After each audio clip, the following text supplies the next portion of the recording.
ꯅꯣꯏꯕꯨ ꯑꯃꯨꯛꯀ ꯍꯟꯅ ꯈꯨꯔꯨꯝꯖꯔꯤ ꯉꯁꯤꯗꯤ ꯑꯩꯒꯤ ꯏꯆꯥꯅꯨꯄꯤꯅ ꯕꯣꯔꯥ ꯊꯣꯡꯁꯦ ꯍꯥꯏꯌꯦ ꯑꯗꯨꯗꯨꯅ ꯑꯩꯒꯤ ꯔꯨꯐ ꯒꯥꯔꯗꯦꯟꯗ ꯃꯔꯣꯏ ꯃꯄꯥꯡ ꯈꯤꯇꯪ ꯊꯥꯖꯩꯌꯦ ꯑꯗꯨꯗꯨꯗꯒꯤ ꯍꯦꯛꯑꯒ ꯄꯀꯣꯔꯥ ꯊꯣꯡꯗꯣꯏꯅꯦ ꯃꯌꯥꯝꯁꯨ ꯎꯠꯆꯔꯛꯀꯦ ꯃꯌꯥꯝꯗꯁꯨ ꯎꯠꯆꯔꯛꯀꯦ ꯑꯩꯒꯤ ꯔꯦꯁꯤꯄꯤꯗꯣ ꯏꯆꯝ ꯆꯝꯅ ꯑꯗꯨꯝ ꯊꯣꯡꯕꯅꯦ ꯌꯦꯡꯉꯒ ꯃꯌꯥꯝꯁꯨ ꯑꯗꯨꯝ ꯊꯣꯡꯕꯤꯌꯣ ꯑꯩ ꯎꯠꯆꯔꯛꯀꯦ ꯑꯗꯨꯗꯤ ꯔꯨꯐ ꯒꯥꯔꯗꯦꯟ ꯆꯠꯂꯒ ꯃꯔꯣꯏ ꯃꯄꯥꯡ ꯍꯦꯛꯎꯔꯁꯤ ꯃꯔꯣꯏꯅ ꯄꯥꯛꯄꯤꯁꯤ ꯌꯥꯝ ꯐꯔꯦ ꯊꯥꯕꯁꯨ ꯀꯨꯏꯗ꯭ꯔꯤꯌꯦ ꯏꯃꯥꯒ ꯕꯕꯥꯅ ꯊꯥꯕꯤꯔꯝꯕꯅꯦ ꯑꯩꯈꯣꯏ ꯂꯥꯛꯀꯗꯧꯔꯦ ꯍꯥꯏꯗꯅ ꯑꯩꯗꯤ ꯌꯥꯝ ꯄꯥꯝꯖꯩ ꯁꯤꯒꯨꯝꯕꯁꯦ ꯃꯔꯣꯏꯁꯦ ꯂꯣꯏ ꯁꯨꯔꯦ ꯁꯤꯁꯤꯅ ꯅꯄꯥꯛꯄꯤ ꯂꯩꯔꯦ ꯁꯤꯁꯤꯅ ꯅꯥꯀꯨꯞꯄꯤꯅꯦ ꯑꯩꯅ ꯕꯣꯛꯁ ꯑꯃꯁꯤꯗꯤ ꯂꯥꯛꯄꯒ ꯂꯦꯟꯈ꯭ꯔꯦ ꯑꯗꯨꯗꯨꯒ ꯑꯅꯤꯁꯨꯕꯁꯤꯅ ꯂꯦꯟꯕ ꯄꯥꯝꯃꯨꯗꯅ ꯑꯗꯨꯝ ꯊꯝꯕ ꯁꯤꯗꯤ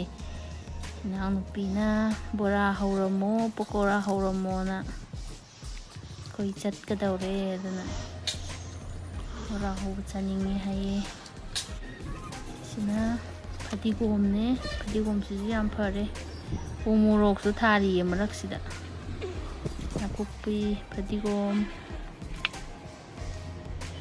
ꯁꯥ ꯃꯔꯣꯏ ꯑꯃꯨꯛ ꯍꯦꯛꯁꯤ ꯑꯩꯒꯤ ꯀꯤꯠꯆꯟ ꯒꯥꯔꯗꯦꯟ ꯃꯆꯥꯁꯤꯁꯨ ꯍꯣꯔꯦꯟ ꯃꯔꯣꯏ ꯂꯦꯟꯕ ꯂꯣꯏꯔꯒ ꯈꯤꯇꯪ ꯎꯠꯆꯔꯛꯀꯦ ꯁꯨꯝ ꯃꯇꯝ ꯂꯦꯟꯅꯕꯅ ꯑꯗꯨꯝ ꯊꯥꯖꯕꯅꯦ ꯀꯕꯛ ꯀꯕꯛ ꯁꯤꯁꯤꯅ ꯁꯥ ꯃꯔꯣꯏꯅꯦ ꯁꯥ ꯃꯔꯣꯏꯁꯤꯁꯨ ꯌꯥꯝ ꯐꯔꯦ ꯑꯗꯒꯤ ꯃꯔꯣꯏ ꯍꯦꯛꯄ ꯂꯣꯏꯔꯦ ꯑꯗꯨꯒ ꯑꯩꯒꯤ ꯏꯪꯈꯣꯜ ꯃꯇꯦꯛꯁꯤꯁꯨ ꯑꯃꯨꯛ ꯎꯠꯆꯔꯛꯀꯦ ꯃꯌꯥꯝꯗ ꯌꯦꯡꯕꯤꯌꯣ ꯆꯝꯄ꯭ꯔꯥ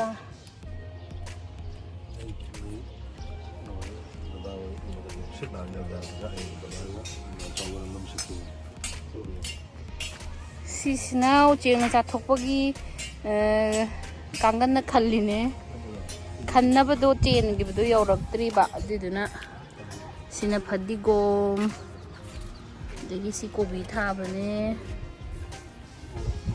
ꯁꯨꯃꯥꯏꯅ ꯊꯥꯔꯤꯅꯦ ꯑꯩꯈꯣꯏꯒꯤ ꯏꯃꯥꯒ ꯕꯕꯥꯅ ꯊꯥꯕꯤꯔꯝꯃꯤꯅꯦ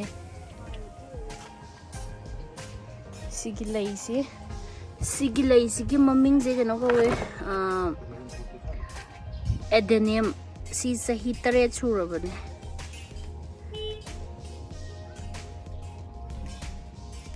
ꯆꯍꯤ 8 ꯁꯨꯔꯕ ꯂꯩꯅꯦ ꯁꯤ ꯁꯥꯠꯀꯥꯟꯗ ꯌꯥꯝ ꯐꯖꯕꯅꯦ ꯗꯦꯖꯔꯠ ꯔꯣꯁ ꯍꯥꯏꯔꯒꯁꯨ ꯈꯪꯅꯩꯌꯦ ꯁꯤꯁꯦ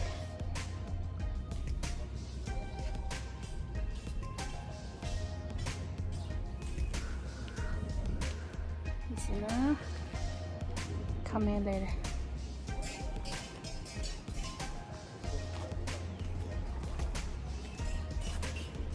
लफू हवाई मूवी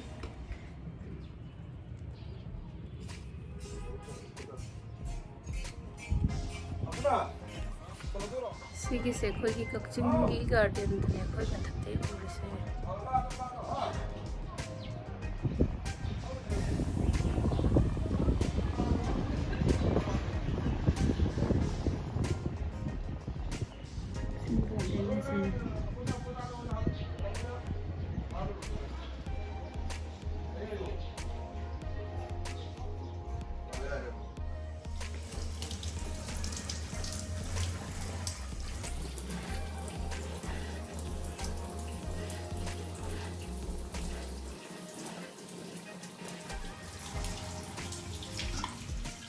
बोरा थोंबगी महीसिना खामेन असिनबा लैरे हवाई कंतक खिदंग लैरे अदगी थाव ngौनबा मरोई नाकुप्पी लैरे नापाक्पी लैरे शिंगा चनमगा सुबा लैरे अदगी तिलौ खिदंग लैरे सिसिना बोरा होंगनबा नाकुप्पीनी उपना सोइरे अदगी सिना फदिगोम लैरे अदगी सामरोई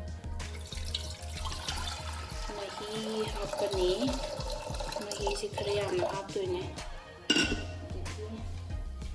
चम चमना simple थोंदोइने खामेन असिनबा हापे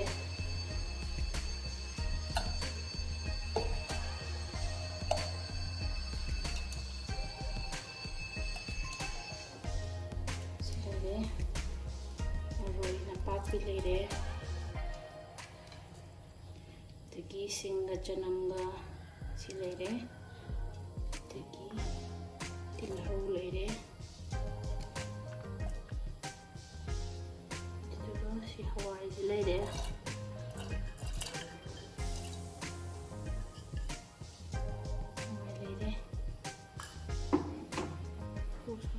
Sisina Heirubop leire. Si chauna dum hape angang kai yaubane na horen lathokpa nungainaba. Sima hape. Dagi morok hape. Thong leire.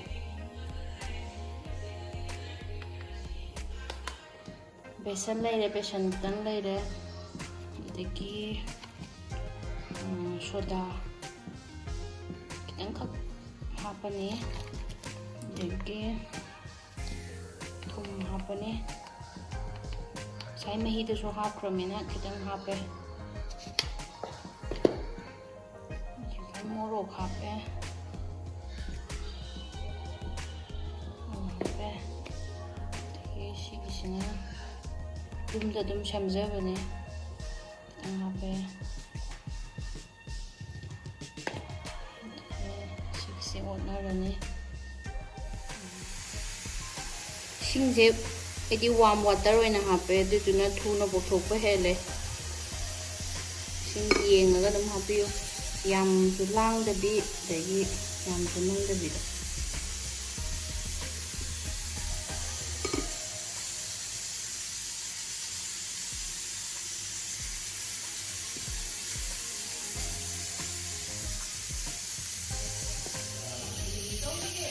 Okay, then. Mainnya tuh udah nih.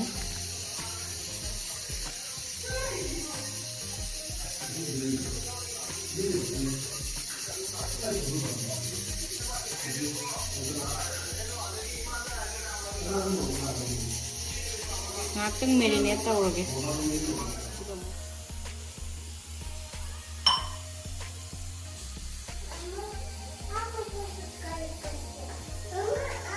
Thawse kitang haidoini yam haibe yade. Boragi tangkai phobo.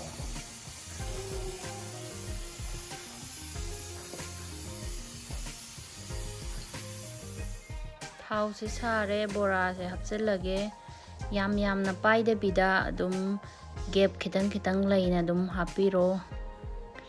Sisi tai gumbada hobana nungaibane. Khitang flat oiba khangda hobana khitang nungai. Tuga thau se yamna tangkai yam chauna hapasu yade. Tuga ising ki ise magi bubble ising thau de ising khitke matamda magi bubble garaidina adugidina bora si loina kamphalaktoine ba aduga makhun no khitde adudi khalaktoine si sidagi trick only sisina mapang singlen do magi bubble do adudina how do yena lakadore mulle loktarase tuga shokba mu tayari tharaga mulle shokto gado ko khatangai ya chouba kola ma da haidoe diduga sisina shokto nabani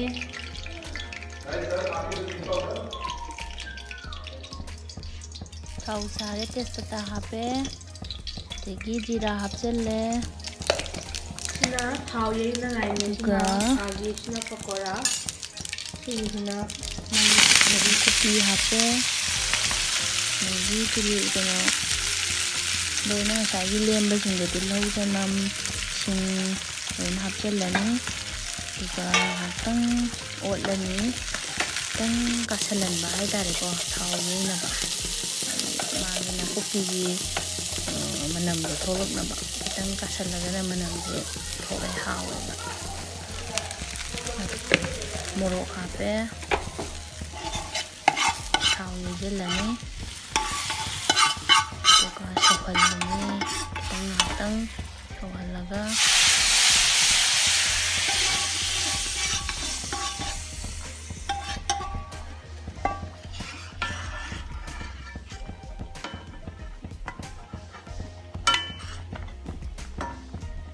helping hand Channa ubi. Tamine su. Ekoi se saubi dagi. Saning ko da. Chabe anaga mai makutta ngai dana ba. Sisina Sha Maroi leire. Sina foetidum leire. Sina hore loirakpada thage.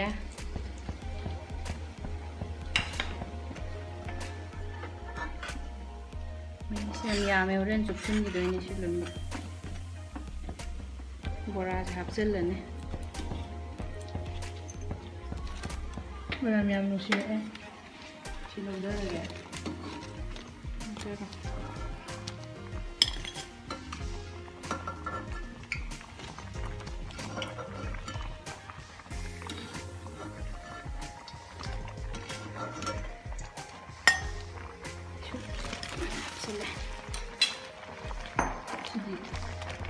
Heirubop.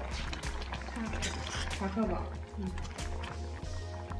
Ini led juga si muthatlaga minute 10 guma thamdoini manung je fazana changnaba silaga thamdoini yare loire chagadabada ngaire bora chabusu loishengre pakora thomusu chab loishengre dudubu mayamna chabu lakke tawbudu mayamna ulanoda ulahudre adudana asigidi matang asida loishenjarage mathangi video da amuk unarase mayam section na lebiyo khurumjari